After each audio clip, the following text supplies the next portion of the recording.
New Zealand is a country in pain after a peaceful afternoon for those attending Friday prayers at two mosques in the city of Christchurch ended in carnage. And it is with sadness that I advise that the number of people who have died in this awful event has now risen to 50.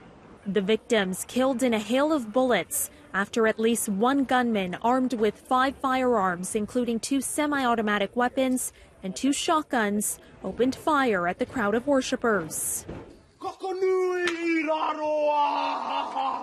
An emotional ceremonial dance was performed at the attack site as mourners stood silently at a floral tribute to the victims. It's all the hustle and bustle of Christchurch is dead, you know what I mean? So, yeah, it's not a good feeling. Sort of helpless anger I feel today, and heartbreak too. This seems completely impossible in our little country. I can't even go to the mosque now because I'm scared of that happening again. Others are sharing their stories of survival. When I started hearing the shooting, it took me five seconds to get it through my head that it was a shooting. Then when I start running. Very horrific, very distressful, disturbing. It's very hard to put it in words, that how we feel. In terms of the security we have around mosques, around New Zealand, that will continue until we believe there is no threat. For a city that's hurting, Lord, I just ask that you be with us.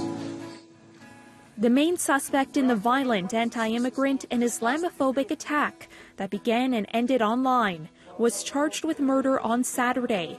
Brenton Tarrant, a 28-year-old Australian man and suspected white supremacist, stood silently before the judge. The alleged gunman posted a manifesto on social media celebrating violence against Muslims just before live streaming 17 minutes of the rampage from a head-mounted camera. He was stopped because he was believed to be a direct threat. Our staff acted with absolute courage in intervening and had to use some force, and I do believe they did prevent further attacks. As hearses came and went, moving the bodies of people who were gunned down, updates were slow to come for many families, still waiting for news of their loved ones. People don't know if their family members are alive or dead. And if they're alive, they don't know where they're based. So, it still is the first 48 hours. New Zealand's Prime Minister reached out to the Muslim community with a fierce determination to reassure them all of the country shares their sorrow and shock. New Zealand is united in its grief, and we are united in our grief. And so I convey that message of love and support on behalf of New Zealand to all of you. The mass shooting is the deadliest in modern New Zealand history, leaving a country so peaceful, even police are mostly unarmed, grappled with grief.